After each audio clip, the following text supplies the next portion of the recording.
हे महादेव भक्तों, कैसे हैं आप सब। आशा करती हूँ आप सब ठीक होंगे। मैं सीमा स्वागत करती हूँ अपने यूट्यूब चैनल ज्ञान सागर धार्मिक में। आज मैं आपको बताने वाली हूँ कि पुत्रदा एकादशी 2025 में किस डेट को रहने वाली है और शुभ मुहूर्त क्या है। ये 30 दिसंबर को मनाई जाएगी या 31 दिसंबर को। तो आइए जानते हैं। 2025 साल में समापन और 26 का आगत हो रहा है। उत्तरा एकादशी हिंदू धर्म में एकादशी व्रत का विशेष महत्व है। हर मास के कृष्ण पक्ष और शुक्ल पक्ष में एक एक एकादशी पड़ती है और हर एकादशी का अपना अपना महत्व है।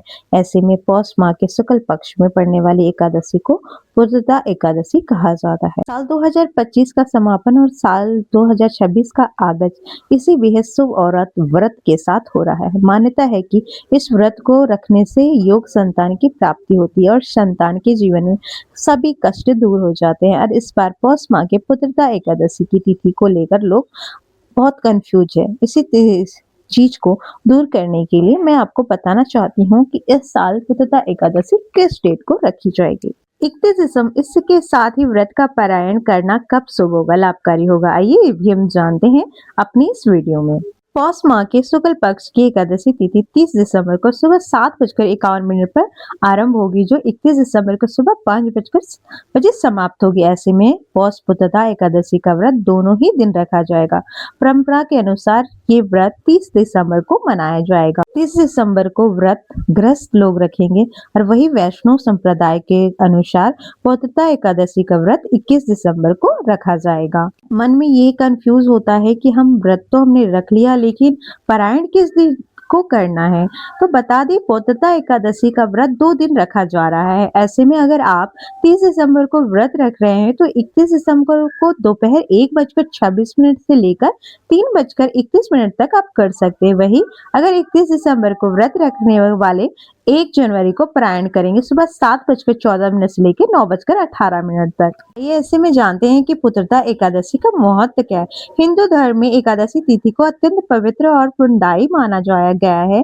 पौष मास में पड़ने वाली पुत्रदा एकादशी का विशेष धार्मिक और अत्यधिक महत्व है। शास्त्रों के अनुसार इस एकादशी का महत्व वर्णन स्वयं भगवान विष्णु ने किया है। ऐसी मान्यता है कि इस दिन विधि पूर्वक व्रत करने से व्यक्ति को अपने समस्त पापों से मुक्त होते हैं और उनकी सभी मनोकामना पूर्ण होती है। विशेष रूप से जिन दंपतियों को संतान नहीं, इस व्रत को करने से उन्हें संतान की प्राप्ति होती है, सुख की प्राप्ति होती है। इनके लिए यह व्रत अत्यंत फलदायी और शुभ माना जाता है।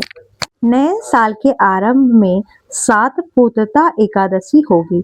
ऐसे में आप 2025 के अंत में सुबह स्नान के बाद विष्णु सहस्त्रनाम का पाठ जरूर करें। इससे करने से भगवान विष्णु, माँ लक्ष्मी अत्यंत प्रसन्न होती है, जिससे आपके जीवन में सभी शुभ कामनाएं, शुभ चीजें होती हैं।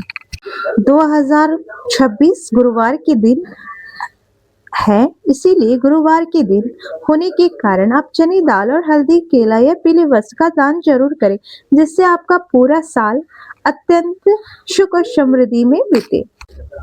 एकादशी के दिन तुलसी के पौधे के नीचे दीप दान जरूर करना चाहिए। एकादशी के शाम को के दिन तुलसी के पौधे के पास घी जरूर का दीपक जरूर जलाए, जिससे आपके घर में सुख समृद्धि हमेशा बनी रहे। आपको एकादशी के दिन क्या करना चाहिए?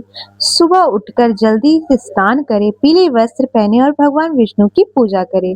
तुलसी जी की पूजा, तुलसी के पौधे की पूजा, तुलसी जी की पूजा, पौधे को जल चढ़ाएं और शाम को घी का दीपक जलाकर 7 बार परिक्रमा करें।